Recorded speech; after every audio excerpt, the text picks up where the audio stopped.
Hi, Stampers. Welcome to today's Thursday Live. We're going to be playing around with the Zany Zoo set, which we have used before, but we're going to make a mini card in a box. Again, a card in a box is something we've done before, but this time we're making it mini to fit the little characters to go inside, but also to make sure that it will fit into an A2 envelope and be able to be mailed through regular mail and our standard medium envelopes that you can get through Stampin' Up. So welcome everyone. Sorry about all the smoke, man. A lot of people are being affected by that smoke coming down from Canada, and it's just not safe. I mean, smoke is one thing, but when it starts affecting your breathing health, it's kind of a little extreme. Let me put you down onto my desk and we'll look at today's project. This is our mini card in a box. And like I said, it fits into an A2 envelope. I'm going to go ahead and make it from scratch so you guys can see just how easy it is. I don't have anything pre-cut other than the little characters that I have cut out through the Brother Scan and Cut machine.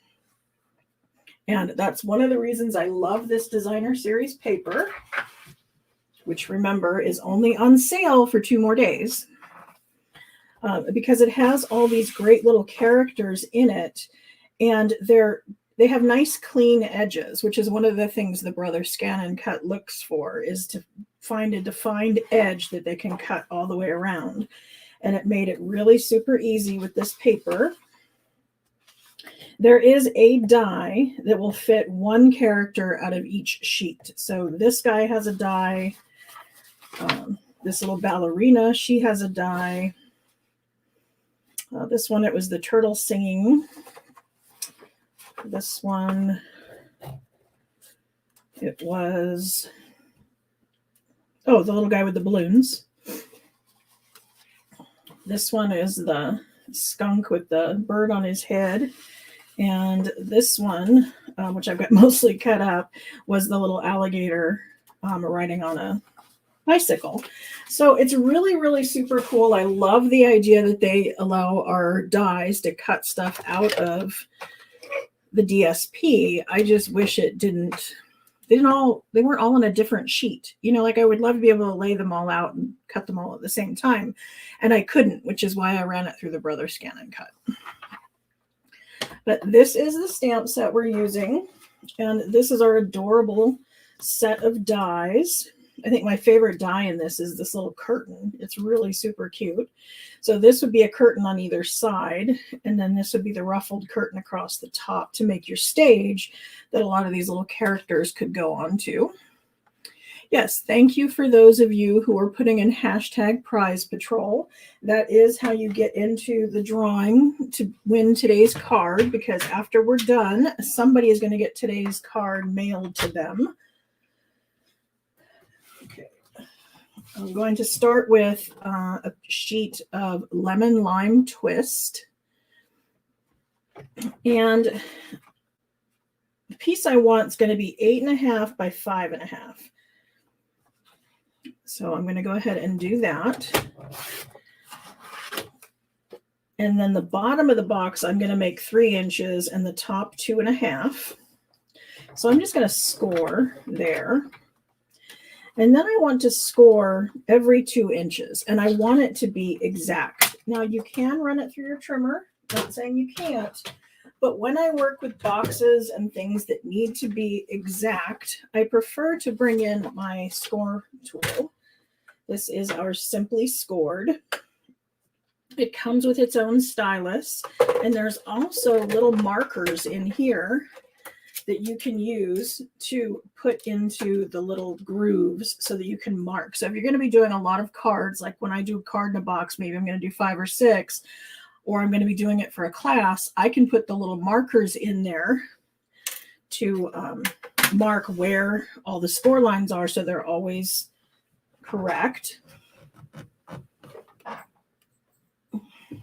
And if you happen to lose those, a funny little trick is that a lot of people are starting to make replacements for those. and selling them on Etsy. So if you're missing your little markers, Stampin' Up doesn't sell refills, but there are like replacements on Etsy, which I thought was really cool.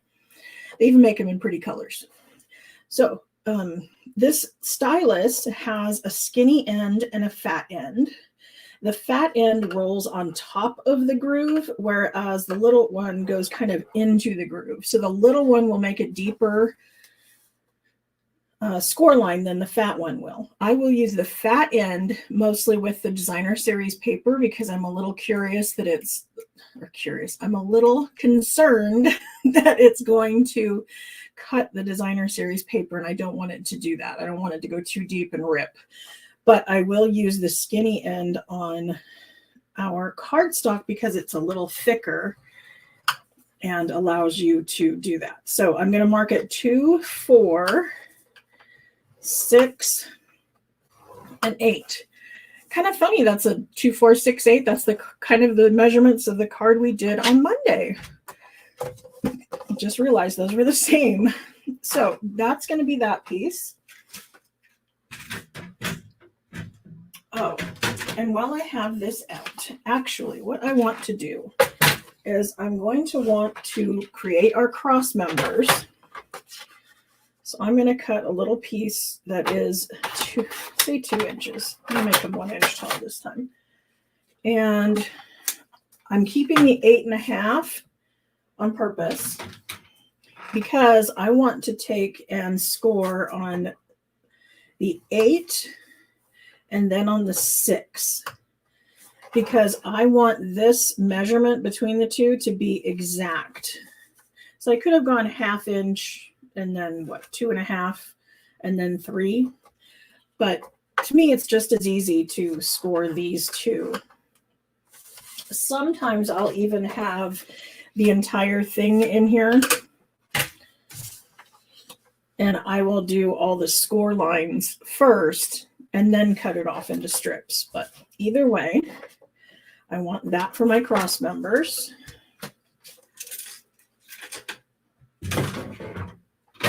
And then I'm going to need some layers that we're going to put over it. So because these are all 2 inches apart, I'm going to make my layers 1 7/8. Now I know some of you hate that 7/8 thing, but I liked the smaller border on the smaller card. You could go 1 3/4 and then 1 1/2 for your layers, and it would work perfectly fine. I just thought it was a little out of proportion, and that's just me. So I'm going to go with the 7/8, 1 7/8. And if you don't have it already, you can download this little 1/8 inch marker from my online store. And I'm going to go ahead and cut 2 strips of it. We know that all of our layers are going to be 1 7/8 inch wide. And then I'm going to have some Whisper White that's going to be the next layer down. So that one's going to be the 1 3/4.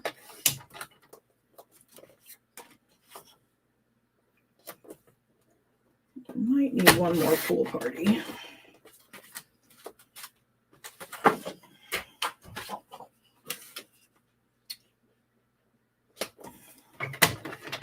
Just to be sure we have enough. Let's go with that. And then I want a couple for the bottom that are going to be the 1 3/4.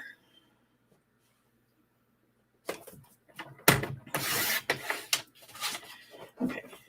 Then we're going to look back at our box and we're going to say, okay, well, we'll need a 5.5 inch or a 5 1/4 inch to go on the back and a 5 1/4 inch to go on the back here. So I need 2 of those.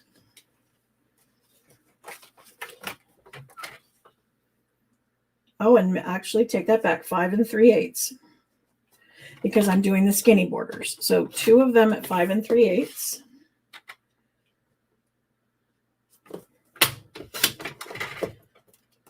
So that's front and back.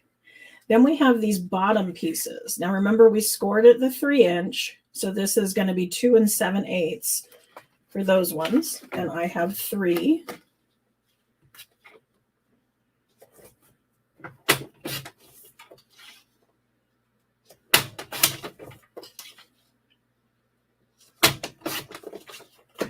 Okay, then still with the pool party on top, this was 2.5 inches. So this is going to be 2 3/8. And I need 3 of those. Oh, look at that. Just perfect. Okay, so 2 3/8.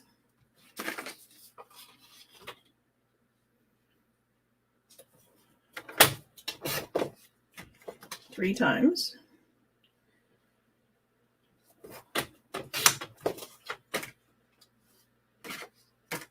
Okay, around the bottom, I need 3 of these. And so this is going to be 2 3/4.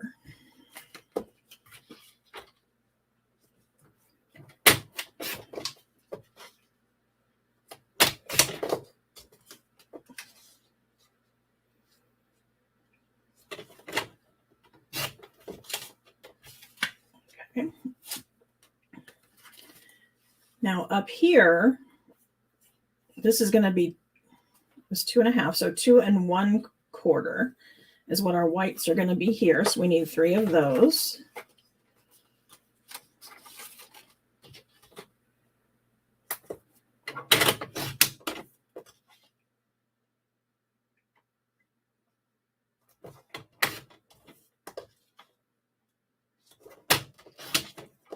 Okay, then remembering we have this piece that's going to be here, we're going to need a 5 1/4 that's going to fit there.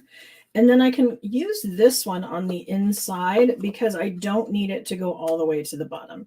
If the fact that it's not going to reach all the way to the bottom bothers you, you can go ahead and cut another piece, and you would just need 2 of them that are 5 1/4.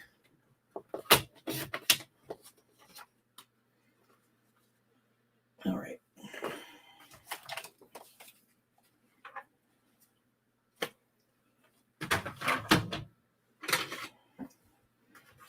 Then we're going to bring in this piece. And I'm going to consider, remember, the 2.5 side is going to be my top, and I want the bottom to hook together. So I'm going to cut off this little 1/2 inch on the top piece, but not on the bottom, because that's my connector. And then I'm going to cut on these score lines. I don't know if you can quite see those, but I'm cutting down the score lines in the middle down to the cross score line. And I'm doing this before I burnish all the folds so that in case I'm not exact, there's not going to be any dramatic difference or, extra with the score line. Then we can go ahead and burnish.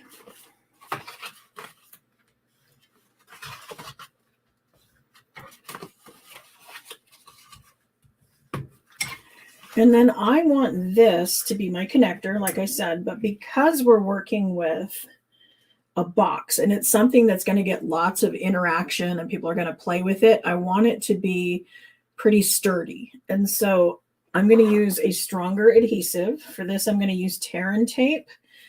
You could also use Stampin' Seal Plus, but you want it good and sturdy.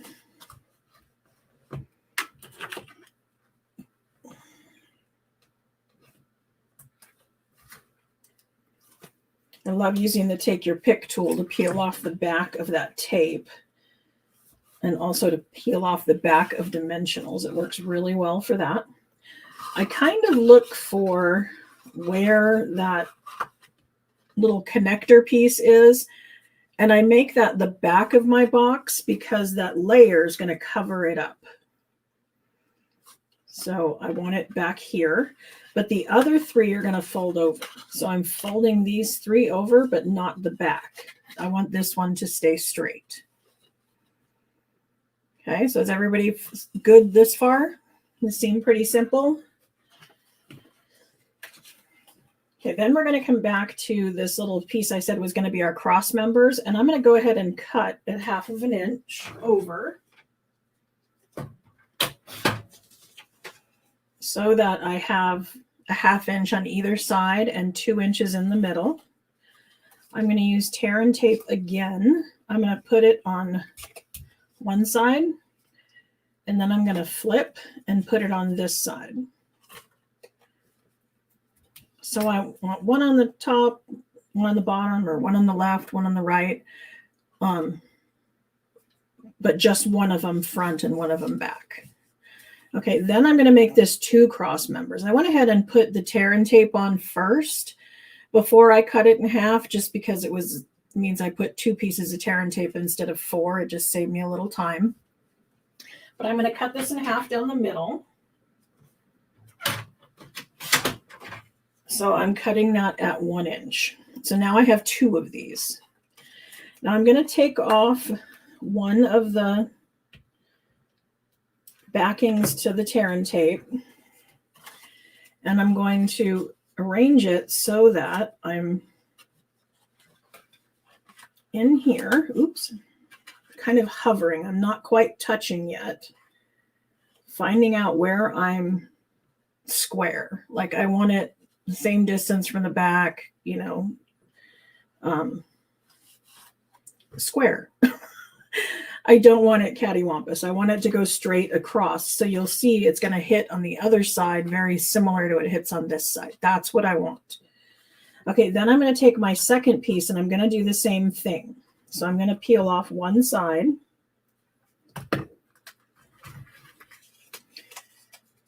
And I'm going to finagle it to be in here on that side. Okay, so I only have the one side attached so far. Does that make sense? Has everybody got this? I just have one side attached. Okay, now to get the other side, what I want to do is I'm going to flatten the box and I'm going to find out where it hits naturally on that side. And then we're going to go ahead and take off the backing on one of those.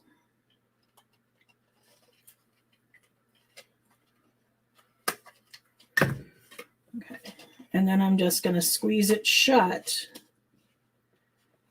And I'm a little bit over. Okay, it's going to be a little bit long. This is what's harder about these smaller boxes. I probably should have not left as much gap over here because it's running into that corner.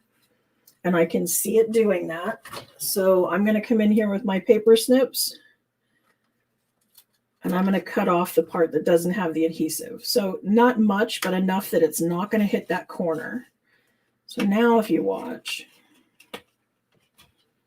when I squeeze it, can you see how the edge of that second piece is hitting that score line, but it's not going over it. It's just butted up right into the corner now. And it goes both directions. I always kind of check to make sure that it's going to go both ways and fold flat. Then we're ready to do this second one.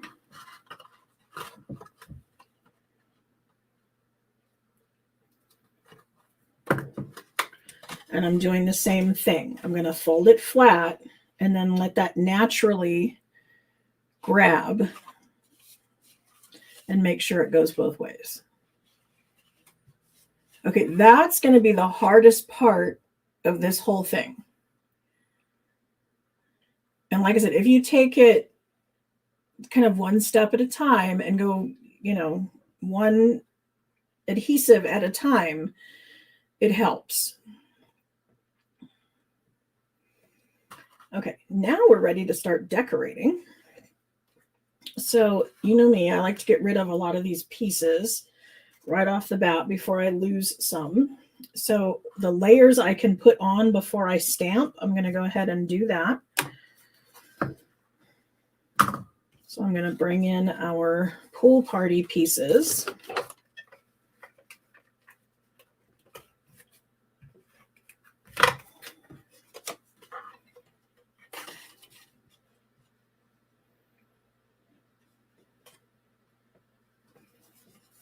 Remember, I'm working with the teeny tiny border. You may have a 1/4 inch border. I have an 1/8.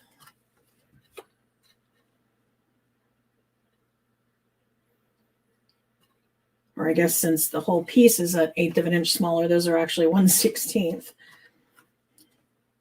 Really don't want to think about that. That sounds really hard to measure accurately anyway. Okay, this is going to be my back piece.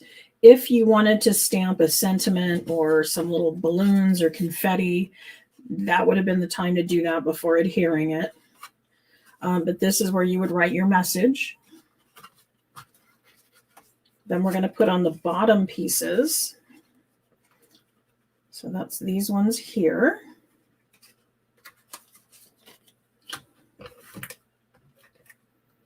And I'm saving this because we're going to stamp on that one.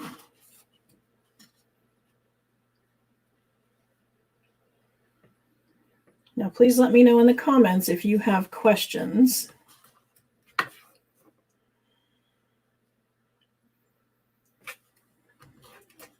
Whenever I'm creating these fun fold cards, it's always my intention to teach you the base first.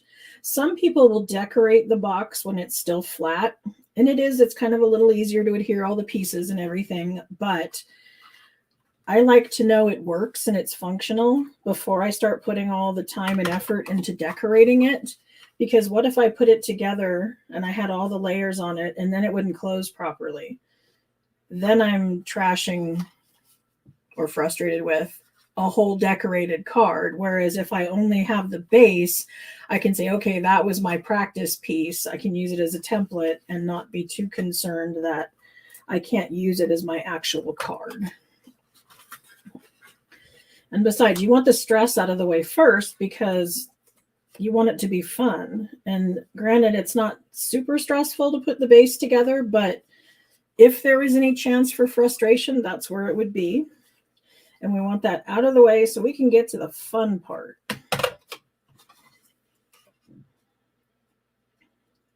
Now, in the tutorial for sale, there is printed directions and a diagram with all the measurements, all that stuff. And the tutorial covers not only the 2 cards we did on live, but 4 more using this same bundle.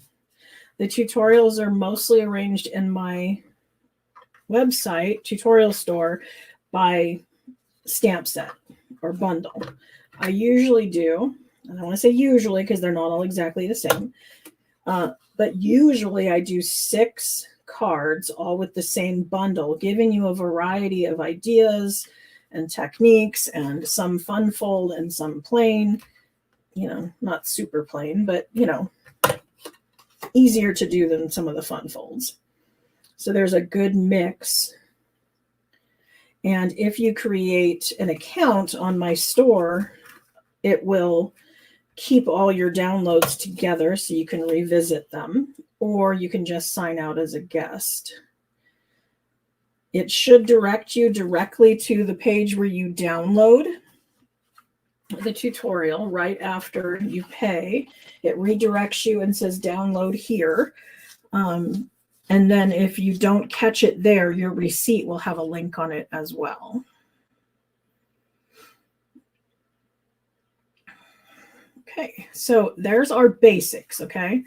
Now I wanted to put some of these little moving guys on the bottom. So let's see, I don't think he's gonna fit. Yeah, he's a little wide. I suppose we could have him on there and he would just kind of hang over. I don't know. Maybe he'd be safer to put on the inside. So let's see. And I'm going to use liquid glue to put them on, only because I want to make sure I've got the edges so that it doesn't have anywhere to lift. If you wanted a little extra spreading around, did you know there's this little silicone end over here that you could use to spread this out so that it did hit all the edges? I usually don't squeeze the glue out of this end unless there's, a larger area. But it does work for that.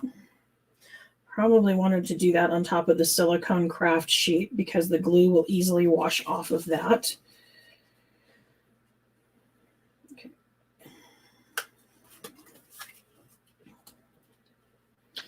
Also, did you know that this glue is permanent because we're using it liquid and putting it on right away? But if you were to put it on and then leave it sit for a little bit and let it dry, it will become a repositionable adhesive.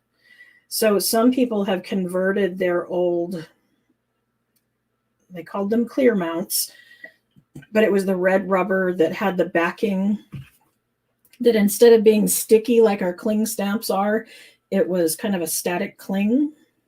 Now, I didn't have any problems because I kept the back of my stamp and my block fairly clean, and I never had issues. But if you had issues with them falling off, doing a layer of this glue and letting it dry would make them tacky so they would stick to the block easier. Or did you know in our catalog, we also sell the little pieces that are the cling mount. So you can put this cling mount adhesive on the back of your clear mount stamps. It's one of those things in the catalog that gets a little lost if you don't know what you're looking at, because you have to read the description really to know what it is.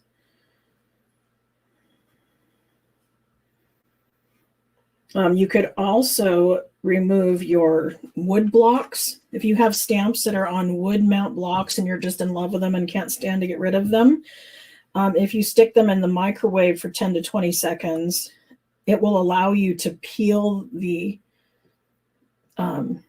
stamp off of your wood block, and then you would be able to remount them or put the mounting on the back so that you could use your clear blocks with them. I have a couple stamp sets that I just could not part with that I went ahead and converted because I no longer use the wood blocks. Okay, just watching for questions. Oh, and I have an amazing card for Monday. You may have seen it because I already have the thumbnail up there for the announcement of my video on Monday, but I have it to show you. It's just on the table over there. Okay, I'm going to stamp the ballerina back here. I'm going to actually stamp her in smoky slate because I don't want the edges to be quite as dramatic as a Memento black would be.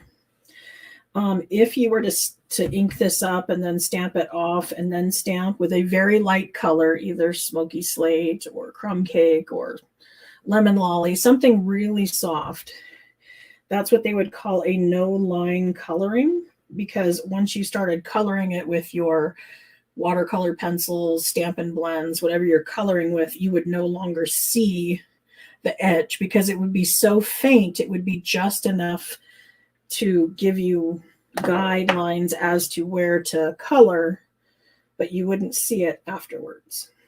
Oh, I'm going to keep this out for our balloons. Now, I wanted balloons in the corners, but I don't have a balloon all by itself. So I'm bringing in this little guy with his bunch of balloons, and I'm inking it up just in that corner. And then I'm hovering just the balloons over my cardstock.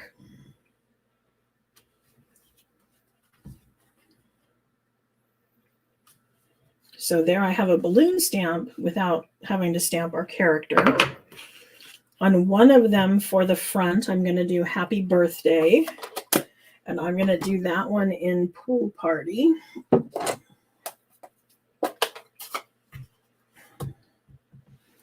So that's going to go in the center front. And then I wanted a little confetti in the corner. So in keeping with our base color of Lemon Lime Twist, I brought in that ink pad. And we can stamp that in the corner.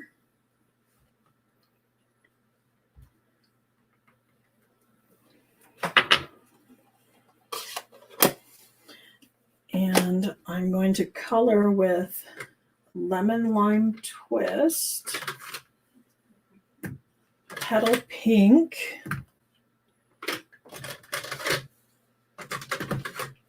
Lemon Lolly, and Pool Party. And I pulled all those colors from the designer series paper. Even though we're not using a lot of it, I wanted it to kind of color coordinate. So I'm going to go ahead and now normally I would suggest doing each balloon separate. I'm trying to speed this up for you guys. So I'm doing all 3 of them, but I'm starting with the dark and then going light, trying to work quickly because when you blend, you don't want the ink to dry in between the light and the dark, because that's how it's going to blend, is by the ink still being wet.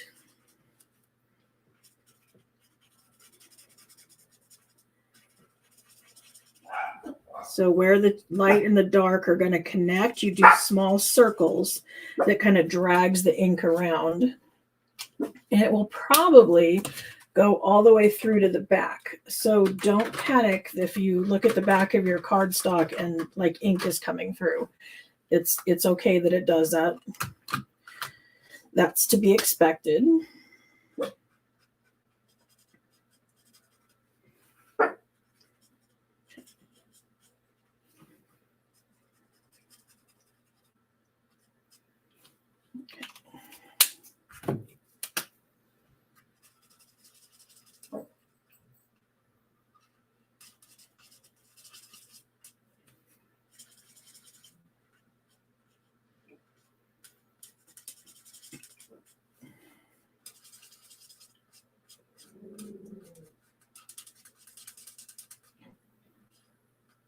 Hopefully you all are on my newsletter list.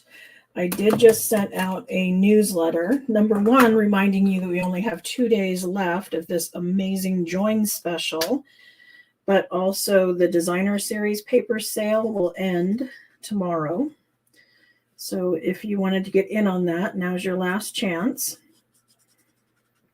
And I also included a 4th of July card and a recipe for a 4th of July cake.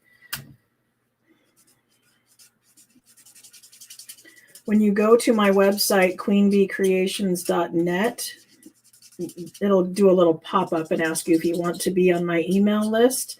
But it's also in the description of this video is a link to sign up for the newsletter.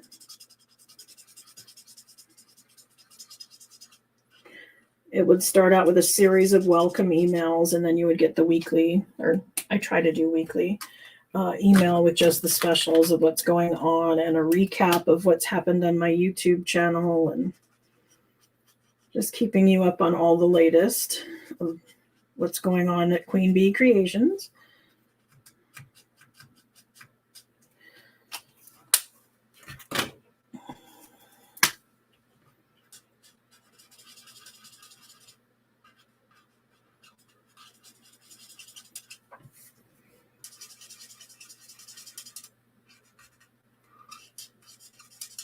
Okay, almost done with these.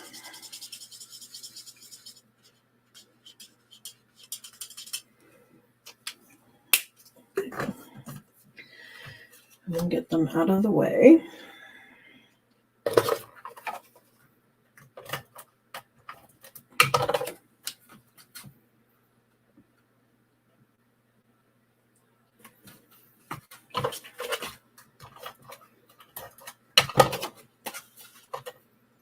And you could have put more messages on here. I was just trying to stick with what's available in this stamp set, and they were all different as far as occasions, which is a good thing usually, because it means you can use the stamp set for more occasions, but it didn't give me a wide variety to work with on the same card. Okay, then we're going to color her. And I went with Wild Wheat.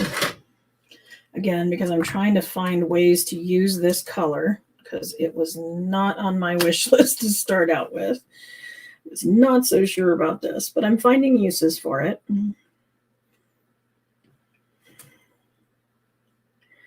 Suppose you could also do her little dots in black if you wanted. But I'm just doing them in the dark and then doing the rest of her in the light.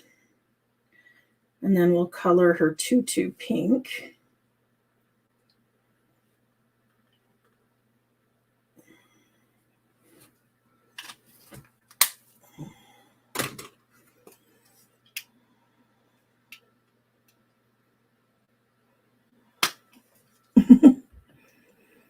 Yeah, it was the card. Wendy, the card in a box was the first thing that we played with, but it was the full size. This one's actually a mini card in a box. The full size is bigger, and the full size directions are in the tutorial from last week. A larger version of this that needs like a 6x6 envelope is in the Here's to Love bundle of tutorials. And yes, it's very popular with the people I give it to.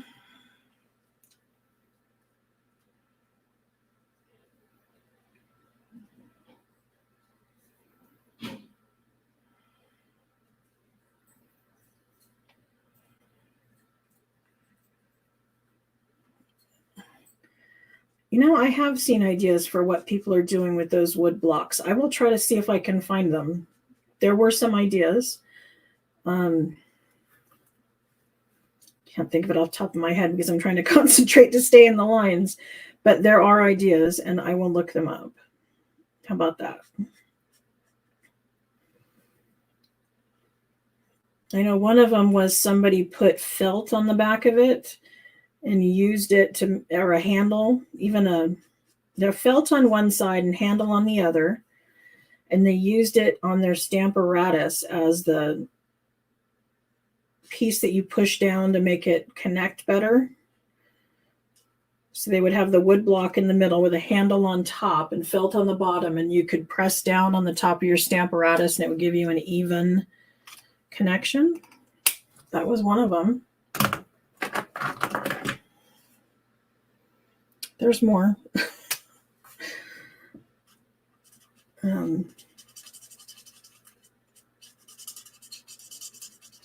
When I got them, before I was putting my things together, I always thought they looked like blocks like that kids play with. So maybe donating them to a nursery school or a, you know, someplace that uses builder blocks for kids. We just sand off the sticky part, and they could be building blocks. Oh, I need dark. Is that what I have? No.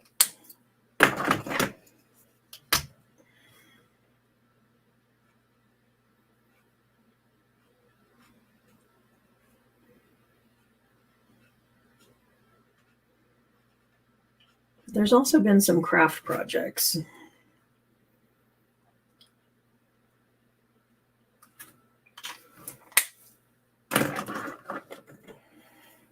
Almost done.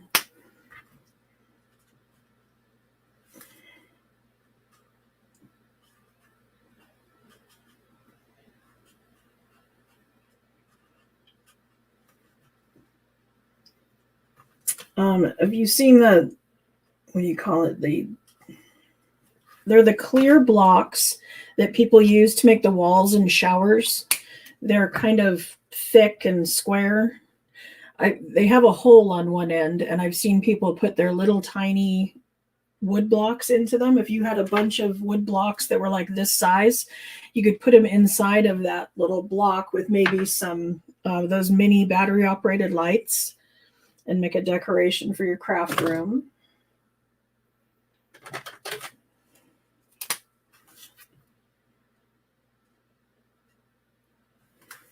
Okay.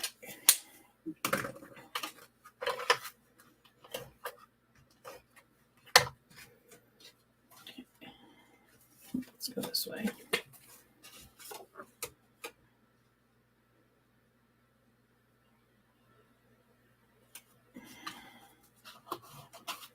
Okay, now to put the guys inside so that they look like they are standing upright in there, I use little strips of window sheet. That's like just little strips of acetate.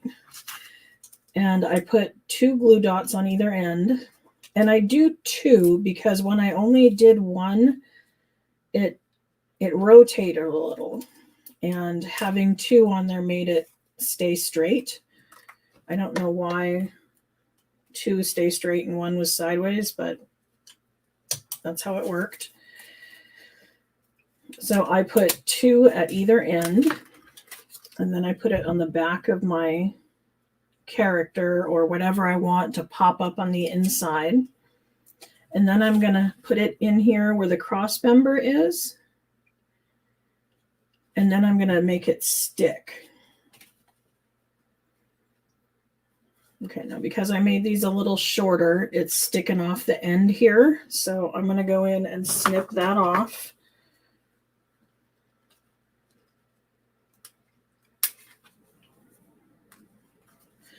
Because I don't want it to glue shut.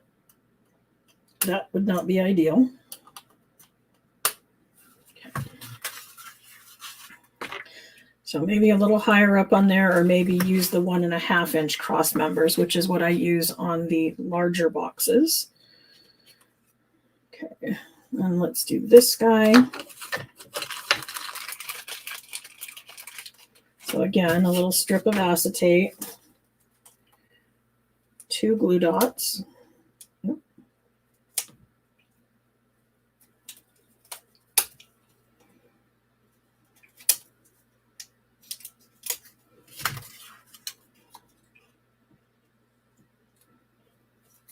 So I'm going higher on him so that I'm within my 1 inch for the cross member.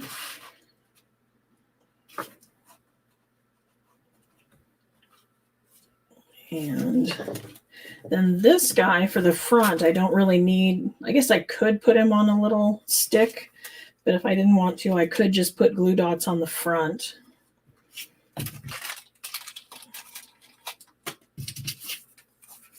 But I think I want to see his little scooter because that's where the pink is. And we know I love pink.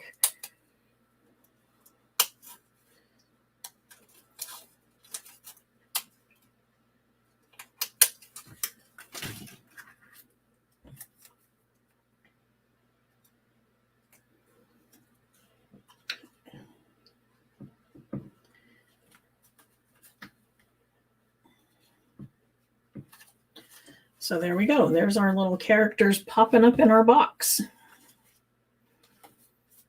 And it folds up flat and would fit in the medium envelope from Stampin' Up.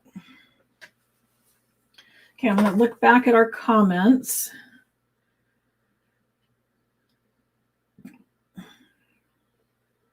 Make sure there's no questions in there.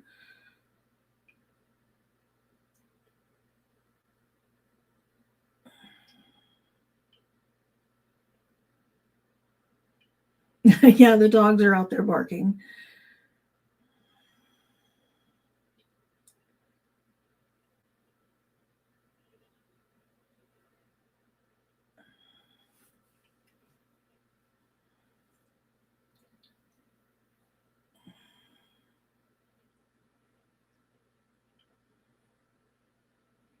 Cute, yeah, to put the wood blocks to maybe cover them with DSP. That would be cute. And you could cover it with Mod Podge so that they were washable and didn't, you know, break down as you put them away for storage. That's a really good idea. See what we can come up with when we all put our heads together. Okay. Where is it? Where is it?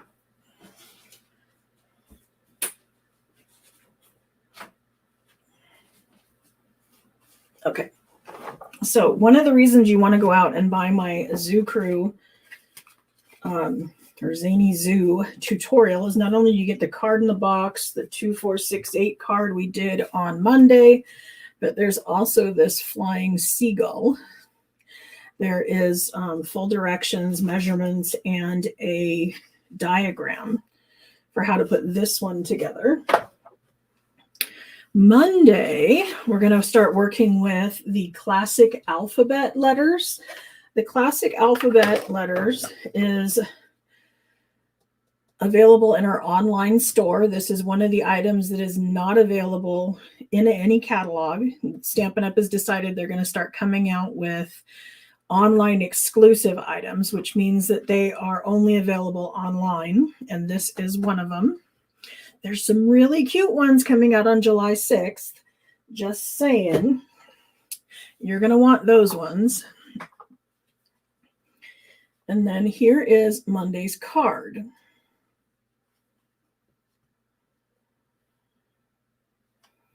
How cute is that, right?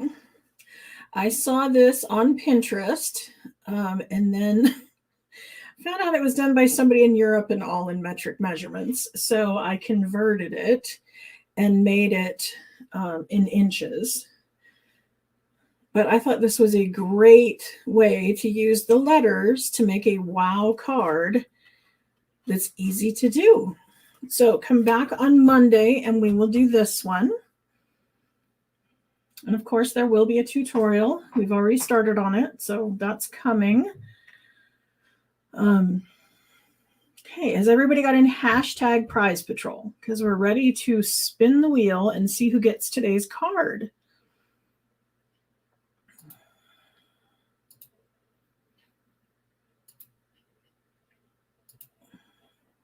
So I'm going to go ahead and share this one, remove that one, and we're ready. So hashtag prize patrol. And we're spinning. And I have made my Excel spreadsheet with everybody's name for the thank you for subscribing to my channel. So that is coming soon. I just need to put it all in the wheel so I can spin. Congratulations, Abby. You are today's winner.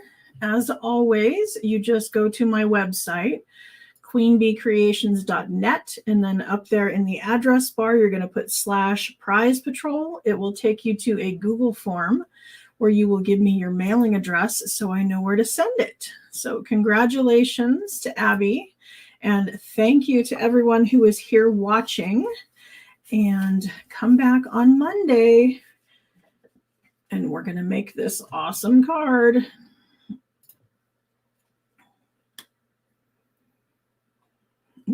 Going the wrong direction. Okay, I'll see you on Monday. Have a great weekend, everybody. Bye.